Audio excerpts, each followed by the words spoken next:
اولیاء صوفیاء یہ جو کفرستان میں اکیلے چلے جاتے تھے نا تبلیغ کرنے کے لیے، چاروں جانب کفر ہوتا، اللہ کا ولی پہنچ جاتا، تو ان کا توکل مضبوط تھا، گھس جاتے تھے، جا کے کام کرتے تھے۔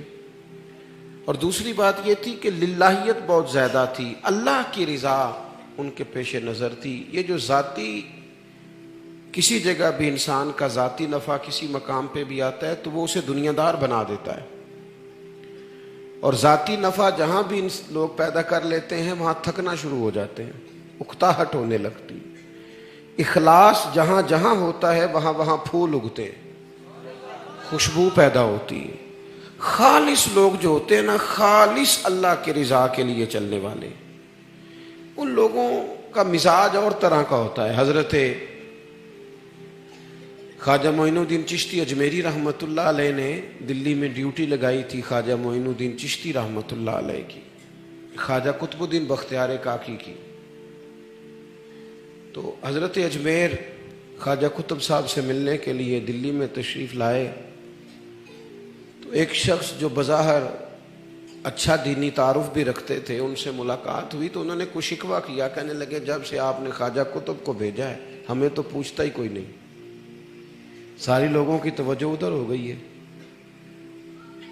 تو خواجہ اجمیر رحمۃ اللہ علیہ نے خواجہ قطب الدین صاحب سے فرمایا کہ پتر ہم نے دل توڑ کے تبلیغ نہیں کرنی، اگر یہ بندہ پریشان ہے نا کہ آپ کے آنے سے میں ڈاؤن ہو گیا ہوں تو چلو چلتے ہیں۔ سارا سامان اٹھا لیا خواجہ قطب صاحب نے، اور خواجہ اجمیر کہنے لگے چل بیٹا ہم چل کے اجمیر میں کام کرتے ہیں۔ تو جب خواجہ قطب الدین صاحب دلی سے باہر آئے تو سارا شہر ہی باہر آ گیا، تڑپے لوگ، روئے۔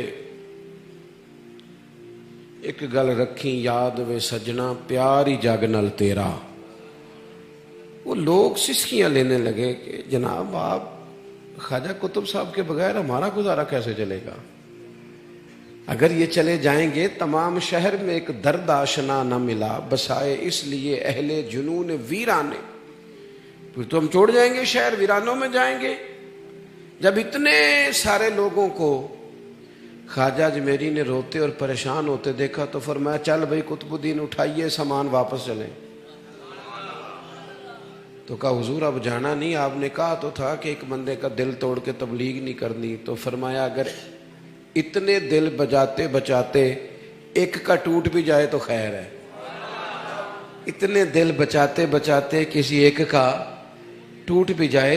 اللہ کے بندے اخلاص والے للہ۔ ہمارا مسئلہ یہ ہوتا ہے لوگ صحیح کر کے دینی کام شروع کرتے ہیں، کسی خانقاہ پہ کسی ادارے میں مخلص ہو کے دینی کام کرتے ہیں، لیکن دیکھیں نا دنیاوی کام بندے کے ساتھ ساتھ ہی ہیں، بھوک بھی لگتی ہے، نیند بھی آتی ہے، لباس کی ضرورت بھی ہوتی ہے، لیکن وہ پھر دینی کام کرتے کرتے اچانک ہی انسان اپنی ان ضروریات کی تکمیل کے لیے دنیا دار ہونے لگتا ہے۔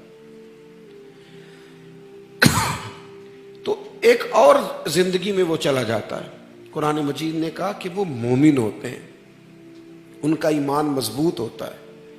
حضرت غوث اعظم رضی اللہ تعالیٰ انہوں نے 12-13 سال دین کا علم حاصل کیا ہے، اور یہ جو دین کا علم ہے یہ اتنی بڑی معرفت ہے کہ یعنی کتاب و سنت پڑھتا پڑھتا ہی نا بندہ حضور کے تذکرے پڑھتا پڑھتا ہی محبوب کی محبت میں کھو جاتا ہے، ان کا ہو جاتا ہے۔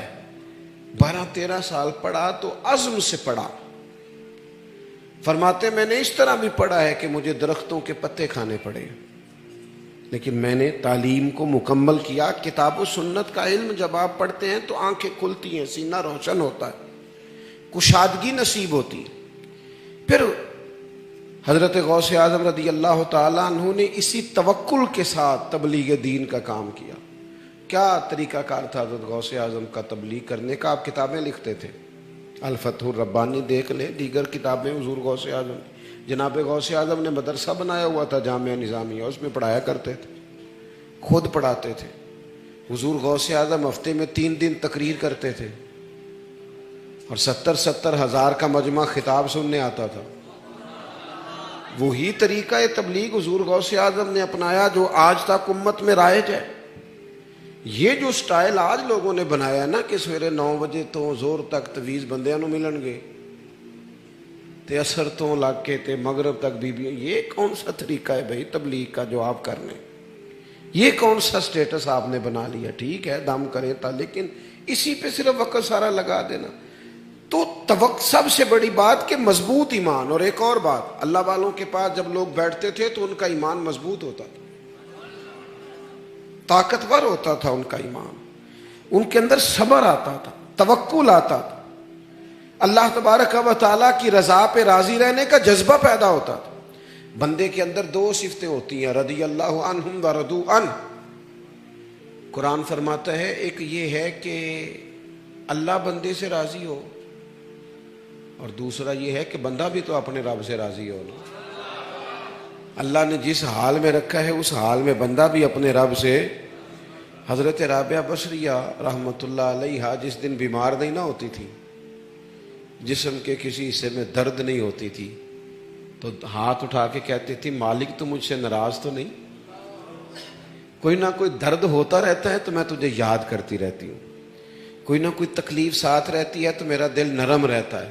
ہمارے ایک شیخ تھے، بزرگ تھے، وہ فرمایا کرتے تھے پتہ ہے سجدے کا سب سے زیادہ مزہ کب آتا ہے؟ جب بندہ دکھی ہوتا ہے. جب لوگ دل توڑتے ہیں تو پھر کوئی مزہ آتا ہے سجدہ کرنے میں، پھر کوئی ذائقہ نصیب ہوتا ہے رب کی بارگاہ میں جھکنے میں. تو اللہ کے بندے کے پاس بیٹھیں گے تو یہ نعمتیں ملیں گی. اور اگر کسی جگہ بیٹھ کے یہ نعمتیں نہیں ملتی، میں عرض کروں کہ بعض ایسے عرس بھی ہوتے ہیں جن میں سارا کچھ ہی ہوتا ہے، صرف اللہ کا نام نہیں لیا جاتا. معاذ اللہ، آپ رب رسول کا ذکر ہی نہیں کر رہے، اور حضرت کا ذکر آیا تو جھوم رہے ہیں. وہ خدا کے بندے جس کا جو درجہ ہے، جو مقام ہے، اس مقام پر اس کی عظمت بنتی ہے. لوگ کمزوری دکھاتے ہیں. مضبوط ایمان اللہ کے نیک بندوں کا ہوتا ہے، طاقتور، اور جو ان کے پاس بیٹھتا ہے اس کا ایمان بھی مضبوط ہو جاتا ہے. اور دوسری بات یہ کہ وَكَانُوا يَتَّقُونَ، وہ پرہیزگار ہوتے ہیں. پرہیزگار، ایک ہوتا ہے نمازی، ایک ہوتا ہے حاجی، ایک ہوتا ہے سخی، ایک ہوتا ہے پرہیزگار. نماز پڑھنے والا نمازی ہے، حج کرنے والا حاجی ہے، خیرات کرنے والا سخی ہے، گناہ سے بچنے والا پرہیزگار ہے. پرہیزگار کہتے ہیں گناہ سے بچے، احتیاط کرے، متقی رہے. ڈاکٹر کے پاس جب ہم جاتے ہیں تو ڈاکٹر 2 چیزیں کرتا ہے، ایک دوائی دیتا ہے، ایک پرہیز بتاتا ہے. مشکل کام کیا ہوتا ہے؟ اولی اولی پہ دس دے ہو لگ دے تسی بڑے چنگے جاب دے ہو پرہیز دے. ڈاکٹر 2 چیزیں کہتا ہے، ایک دوائی کھانی ہے اور دوسری. میں اپنی والدہ کو لے کے نا ایک دفعہ ڈاکٹر صاحب کے پاس گیا تو ڈاکٹر صاحب کے پاس پہلے ایک بوڑھی اماں بیٹھی تھی تو انہیں کچھ تکلیف تھی سینے میں. تو ڈاکٹر صاحب بوڑھی اماں سے کہنے لگے اماں یہاں تو چول چھڑ دے تو تیری دوائی بھی چھوٹ جائے گی، تو جے تو چول نہیں چھڑنے پھر میں دوائی لکھ دینا. اماں آکھن لگی پتر تو دوائی لکھ دے، چول نہیں چھوٹ دے. یہ اور نفسیاتی مسئلہ اس طرح کا ہوتا ہے کہ جو چیز ڈاکٹر منع کر دے اس کو دل زیادہ کرتا ہے. یہ طبیعت ہوتی ہے، ڈاکٹر منع کر دے نا تو وہ اس کو طبیعت زیادہ چاہتی ہے. پھر بزرگ بندے بھی چھپ چھپ کے میٹھا کھاتے ہیں بچوں سے، ڈاکٹر نے جو منع کیا ہوا ہے. پرہیز مشکل کام ہے، سمجھانا یہ چاہ رہا ہوں، پرہیز مشکل. اللہ کا بندہ جو ہوتا ہے وہ پرہیزگار ہوتا ہے، گناہ سے بچتا ہے.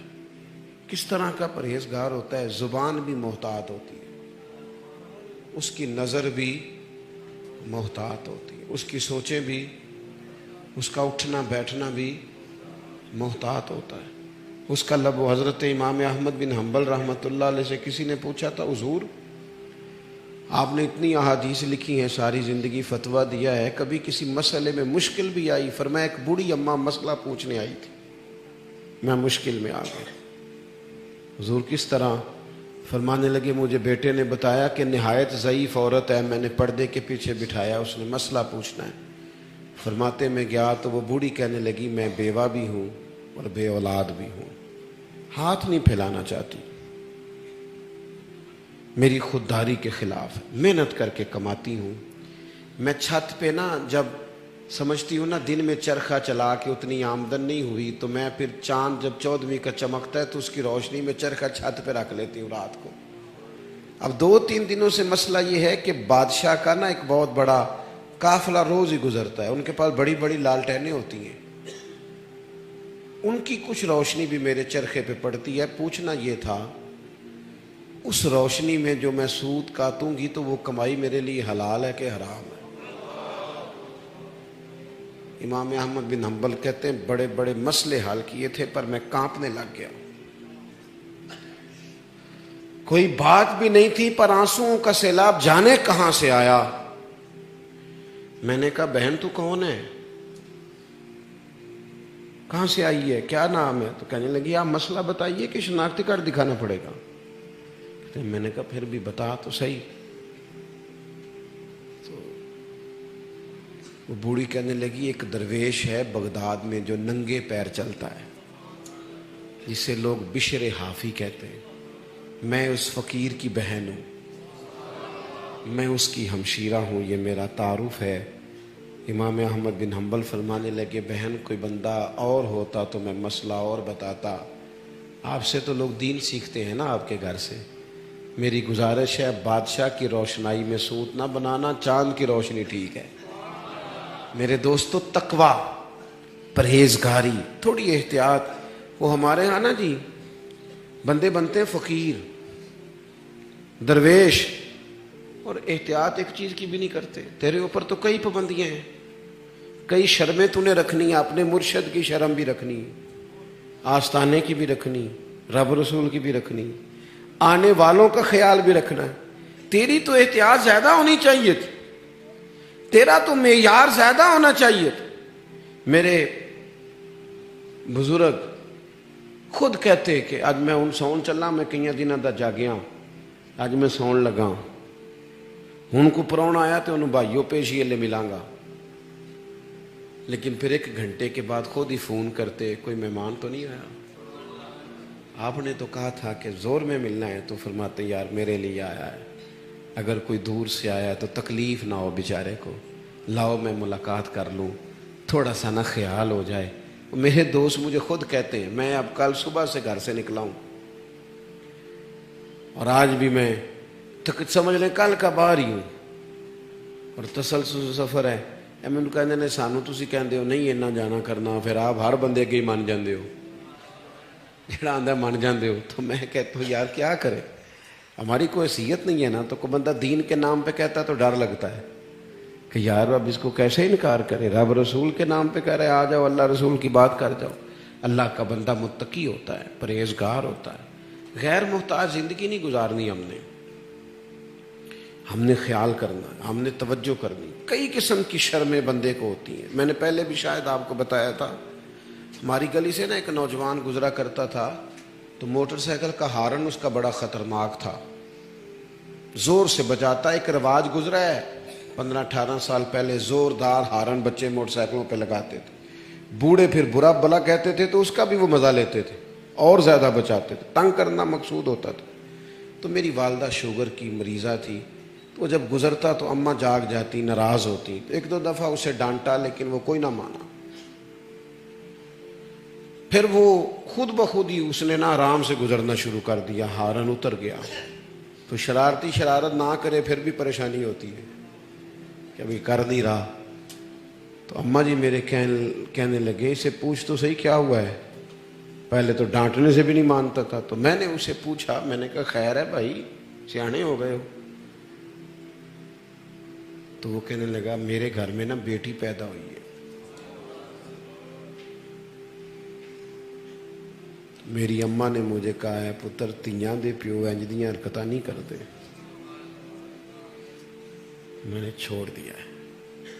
اور بھائی جو بندہ کسی منصب پہ بیٹھ جائے نا اس کا معیار بدلنا چاہیے، اسے پاس اور لحاظ کرنا چاہیے کہ میرا سٹیٹس کیا ہے۔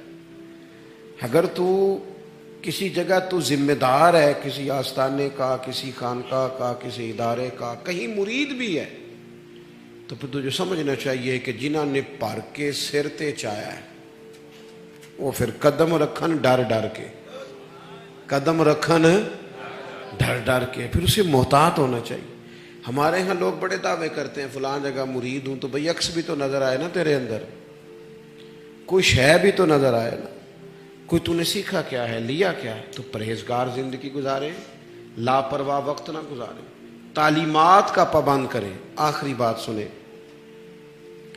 آپ کی توجہ ایک خاص بات کی طرف مبذول کرانی ہے۔ اللہ کے بندوں کے دلوں میں رب کی مخلوق کا درد بڑا ہوتا ہے۔ نبی پاک صلی اللہ تعالی علیہ وسلم نے نا یہ جو بہت زیادہ تبلیغ فرمائی ہے اور جد و جہد فرمائی ہے، تو حضور کے دل میں درد تھا امت کا کہ اللہ کے بندوں میں سے کوئی دوزخ میں نہ جائے، اس کے لیے حضور نے جد و جہد کی ہے۔ رب کریم کے جتنے بھی بندے ہوتے ہیں نا، ان کے دلوں میں، حضور غوث اعظم رضی اللہ تعالیٰ عنہ کا وسیع لنگر خانہ تھا۔ سرکار غوث اعظم تو وہاں جو کشتی چلتی تھی نا، لوگوں کو دریا کے پار لے جاتی تھی، اسے بھی ایڈوانس پیسے جمع کرا دیتے تھے کہ اگر کوئی غریب آدمی آ گیا تو میرے کرائے پہ سفر کرا دینا، لیکن رسوا نہ کرنا۔ سمجھیے گا بات کو، اللہ کے بندوں کے دلوں میں رب کی مخلوق کا درد ہوتا ہے۔ خواجہ اجمیری کئی دفعہ خواب میں آئے شہاب الدین غوری کی کہ یہاں حملہ کر، ہندوستان کے جو بنے ہوئے ہیں مہاراجے وہ ظلم بڑا کرتے ہیں، تو ادھر آ تو۔ آج آپ دیکھیں امت کتنی تکلیف میں ہے، اور ڈھٹائی یہ ہے، کفر کی ڈھٹائی یہ ہے کہ کفر ایک ہو گیا۔ مسلمانوں کا عالم یہ ہے کہ مسلمان ابھی بھی نا، ہم تو لگے ہوئے سیاسی جلسوں میں آنے جانے میں، وہ جو ایک خاص درد ہوتا ہے نا امت کا، وہ درد محسوس کرنے کی ضرورت ہے۔ میں ایک دوست مجھے ویڈیوز بھیج رہا تھا فلسطین کی، تو میں نے اسے منع کیا ہے، میں کہ یار میں نے نکال یہ ویکھی نہیں جاندیاں، تو تیری مہربانی، یہ تو دور نکل گئی بات، لیکن تھوڑی دیر کے لیے ہم تو، اقبال کہتے ہیں ہر کوئی مست میں ذوق تنے آسانی ہے، حیدری فقر نے دولت عثمانی ہے، تم کو اسلاف سے کیا نسبت روحانی ہے، وہ معزز تھے زمانے میں مسلمان ہو کر، مسلمان ہو کر، یہ لفظ دیکھیے، وہ معزز تھے زمانے میں، یعنی وہ جب مسلمان کہلاتے تھے تو لوگ کہتے تھے معزز آدمی، اس نام سے وہ معزز تھے۔ یار یہ مسلمان مانا کیا ہے؟ معزز آدمی، وہ معزز تھے زمانے میں مسلمان ہو کر، اور تم خار ہوئے تار کے قرآن ہو کر۔ تھوڑا سا احساس پیدا کریں، بالخصوص دین کو، یہ ہمارے سارے بزرگوں نے دین کا کام کیا ہے، ہم کس طرح اعلیٰ بنیادوں پر آگے لے، ایک ہے ہمارا ذوق، وہ رکھیں، لیکن ذوق بندے کی ذات تک ہوتا ہے، وہ ذات تک ہوتا ہے۔ جو دینی کام ہے وہ آپ اس ماحول میں کریں گے جس ماحول میں دین کو ضرورت ہے، تازہ دم ہو کے اچھے انداز سے، ادعو الی سبیل ربک بالحکمہ، لوگوں کو دانائی کے ساتھ اللہ کی طرف بلائیں گے، حکمت کے ساتھ بلائیں گے۔ اس لیے ان تین باتوں پر ضرور عمل کریں۔ ایمان کی مضبوطی تصوف کا بنیادی نقطہ ہے، کچی پکی باتیں نہیں، بے ربط جملے نہیں، ٹوٹتی بکھرتی سوچیں نہیں۔ اور دوسرا یہ کہ پرہیزگار رہنا ہے، ہم احتیاط کریں۔ ایک اور بھی چھوٹی سی بات کر دوں، یہ موبائلوں سے بھی ذرا احتیاط ہی کریں، عجیب مسئلہ ہے، سٹیٹس ہی سٹیٹس لگانا ہے، اور بھی کئی کام ہیں بھائی کرنے والے، 24 گھنٹے موبائل نہیں، ضرورت کے وقت صحیح کبھی، لیکن ہر وقت طاری کر لو گے تو روحانیت میں رکاوٹ پیدا کرے گا۔ وہ جو لوگ مراقبے کرتے تھے موبائل کی موجودگی میں کر سکتے ہیں، اس نے سپارہ قرآن پاک کا پڑھنا ہو وہ کیسے پڑھے گا؟ یہ تو منٹ منٹ پہ میسج آتے ہیں، آپ کو چھوڑنا پڑے گا۔ میں دوستوں سے کہا کرتا ہوں موبائل سائلنٹ کر کے بھی نماز نہ پڑھو کرو، سائلنٹ پہ بھی ہلتا ہے تو توجہ تو تقسیم ہوتی ہے، کچھ تھوڑا سا پرہیز کی ضرورت ہے، ہر چیز کو دماغ پہ سوار نہیں کریں گے۔ اللہ کی بارگاہ میں دعا کرتا ہوں یہ جو بچے ہیں اللہ تعالیٰ ان کا خاص ان کے حق میں فضل والا فیصلہ فرمائے۔ مالک کریم ان کی زندگیوں کو برکت والا کرے، رزق میں، مال میں، جان میں، اور بالخصوص حضور کی محبت کے ذوق میں اللہ انہیں برکت عطا کرے۔ اس گھر کو، خاندان کو، اور سارے جتنے ہم بیٹھے ہیں اللہ تعالیٰ سب کو اپنی رحمتوں کا گہرا سایہ عطا فرمائے۔ وما علینا الا البلاغ المبین۔